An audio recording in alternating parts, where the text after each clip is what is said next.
आइए ready ready.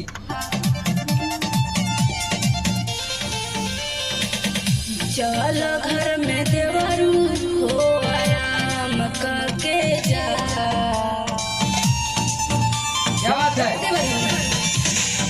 चल घर में देवरू हो आराम करके जा।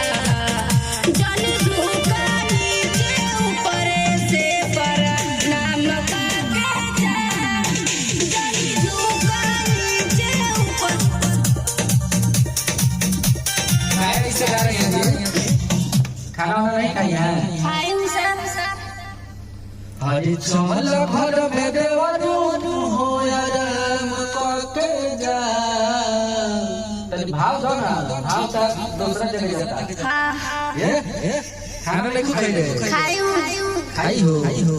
हाँ खाई हो। सब्जी चावल रोटी सब। क्या बात है? चलिए आइए रेडी रेडी। 1 2 3 4। चल घर में देवरू हो आराम करके जा। ऐसे नहीं, देखो मैं गा रहा हूँ उसी तरीके से गाओ। सुना देगा के? हाँ सर। चलो आ चलो।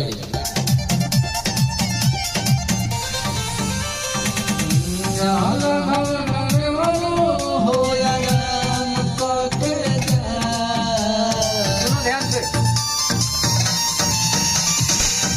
चल घर में देवरू हो आराम करके जा।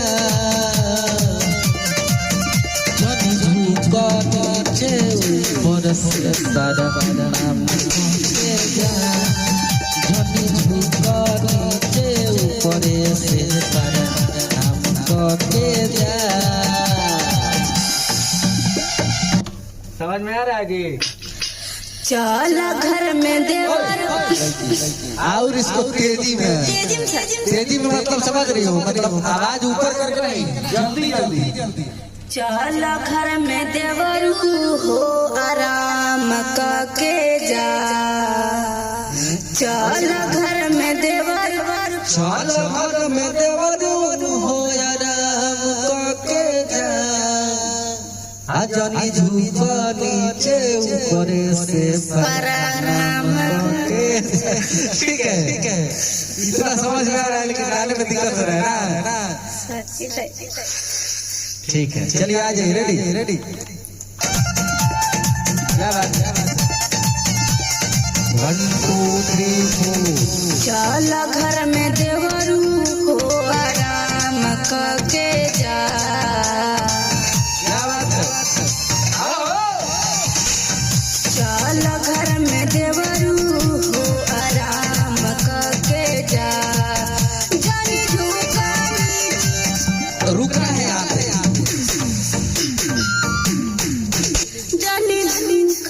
हाँ दे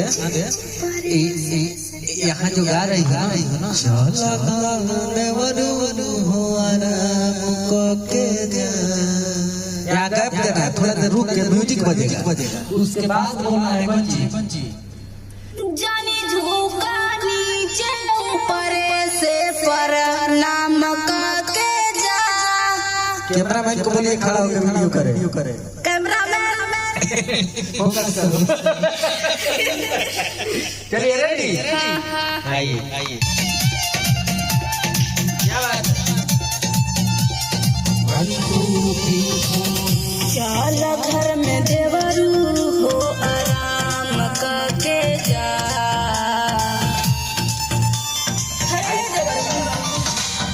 चल घर में देवरू हो आराम करके जा। जनी झुका नीचे ऊपर से प्रणाम करके जा। हाँ ठीक है। तनी से और ऊपर जाए तो जनी झुका चढ़ाओ तो ऊपर। घर में देवरू हो आराम करके जा। जनी झुका नीचे ऊपर से प्रणाम करके जा। जनी झुका नीचे ऊपर से प्रणाम करके जा। बहुत बढ़िया। अंतर कैसे आएगी? याद है? आइए।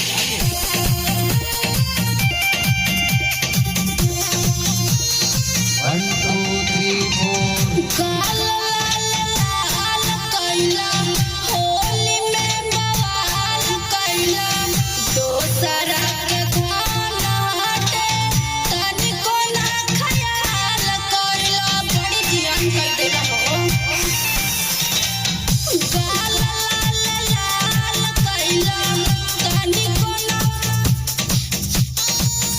गा रही हो ना, अच्छा गा रही हो, लेकिन साफ नहीं लग रहा है। हाँ सर गाल लाल लाल कैला होली में बवाल कैला दोसरा के धान हटे तनिको ना ख्याल कैला। क्या बात, बहुत बढ़िया गा रही हो। आओ, रेडी?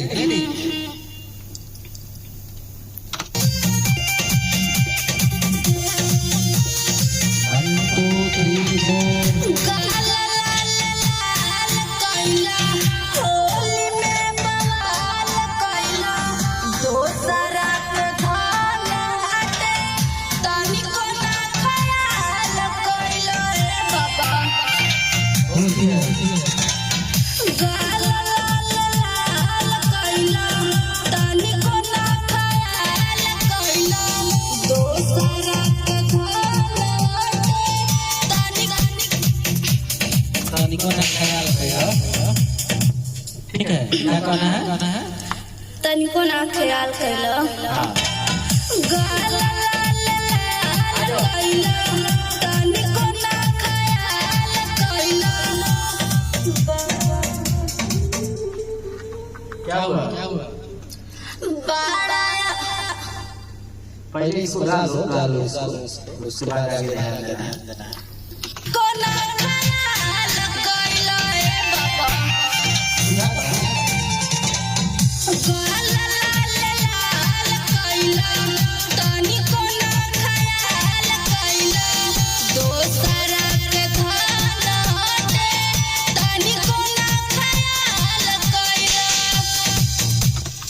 गाल लाल लाल कैला होली में बवाल कैला दोसरा के धान हटे कौन को ना ख्याल कैला।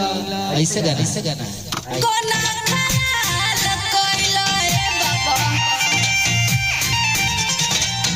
गाल लाल कैला तनिको ना ख्याल कैला दोसरा के धान हटे तनिको ना ख्याल कैला।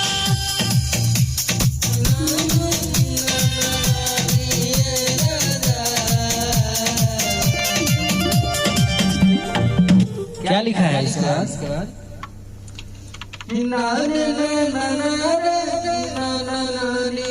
यही बात है।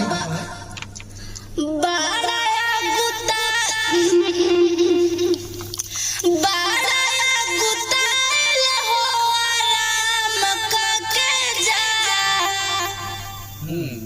ये बात है।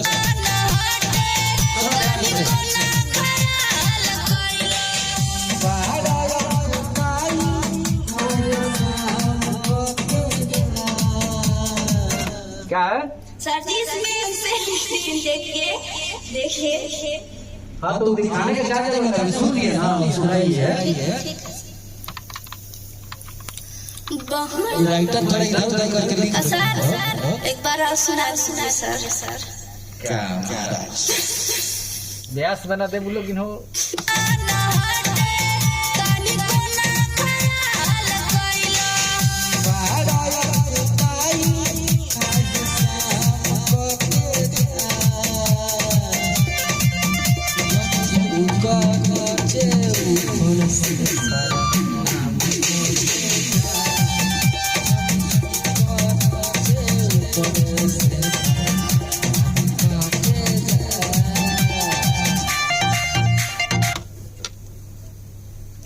आ गया समझ में?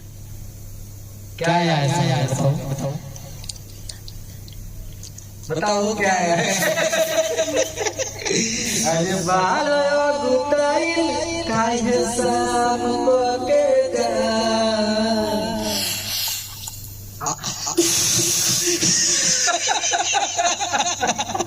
याद नहीं आ रहा आइए बारा गुताइल हो शाम के जा ऐसे नहीं बारो गुताइल काहे शाम के जा बारा गुताइल काहे शाम के जा कि जनी झूठा नीचे ऊपर से से भरा नमक के जा चलिए अरा के धान हटे तनिको ना ख्याल कइले बारा गुताइल काहे शाम के जा आवाज ठीक कीजिए आवाज आपका फटा फटा सा आ रहा है अरा के धान हटे तनिको ना ख्याल कइले बारा गुताइल काहे शाम के जा जनी झूठ रुक जाना है यहीं पे हंस हंस तुम इतना चिल्ला के क्या गा रही हो चिल्ला रही है एकदम प्यार से गाना रेडी के धान हटे तनिको ना ख्याल कइले बड़ा गुताइल काहे शाम, यही गाना है। अरा के धान हटे तनिको ना ख्याल कइले बारा गुताइल काहे शाम के जा जानी झुका ऊपर नीचे से जल्दी झुको ऊपर सरजी ने वैसे करना मतलब सरजी पैर था हाँ पैर के कर तो इसको अच्छा से पहले गाओ ना, बाद में पैर छू के प्रणाम करना। अरा के धान हटे तनिको ना ख्याल कइले बारा गुताइल काहे शाम के जा जानी झुका नीचे ऊपर से बड़ा नमक के जा जानी झुका नीचे ऊपर से बड़ा नमक के जा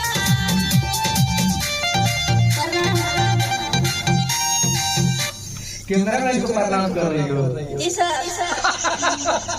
चलिए लास्ट कैसे है? कैमरा मैन के हाथ के संग संग मुंह दुखाते हुए कैसे है लास्ट? दिल बड़ा धोखा हो सुनो धोखा कहाँ से आ गया? सुनो गाना सुनो, गा रहे हैं सुनो। दिल बड़ा दुख पहिला तो सुख हाका झुमर पहिला टूटल झोलिया के भूख हो अरे देव ऐसी दिल बड़ा दुख पहिला तो सुख हाका झुमर पहिला टूटल झोलिया के भूख हो जाई शिकायत जन सरे आके जा जन ऊपर नीचे ऊपर से सारा नाम के जा जन ऊपर नीचे ऊपर से सारा नाम के जा आए देवर बुझाता? जी सर हम कैसे गा रहे हैं? इनके लाइन में तुम गा रही हो सपना सपना के। हाँ सर रात में नींद पूरा नहीं हो रहा है का? नहीं सर तीसरा हुआ है तो गाओ ठीक से। कैसे गाना है? गाओ तो। सर जी पाना में देखो पगली कैसे लिखा है?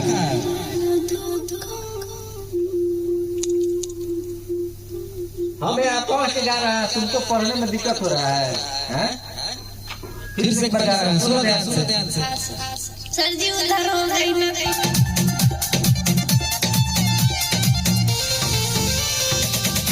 दिल बाड़ा दुख हो पहिला तू तो सुख हो झाका झूमर पहिला टूटल चोलिया के हुक हो। समझ में आया? दिल बाड़ा दुख हो पहिले बाड़ा सुख हो झाका झूमर पहिला टूटल चोलिया के हुक हो। कौन है तुम्हारा राइटर? सर खुद है। सर खुद है? कौन सर खुद है? राजू जी लिखा है? जी सर। तो क्या इसे गा रही हो? पढ़ी नहीं थी पहले? नहीं सर, तुरंत मिला है। तुरंत मिला है? जी तो इसका अच्छे से याद कर लिया होगी? हाँ सर। हाँ तो ठीक है, रहने दो। पहले एक बार गा दो तो ये तो मेरा वीडियो बन रहा है, इस चढ़ेगा वीडियो यूट्यूब पर। पब्लिक प्यार देगी, आशीर्वाद देगी। सर तो कैसे है? दिल बाड़ा दुख हो दिल बड़ा दुख हो पहिले बड़ा सुख हो झाका झुमर कैला टूटल बचलिया के। याद करो, अच्छा से गाना, ठीक है? तुम याद नहीं कर रही हो, गाना पर ध्यान दो। कहाँ घर है तुम्हारा?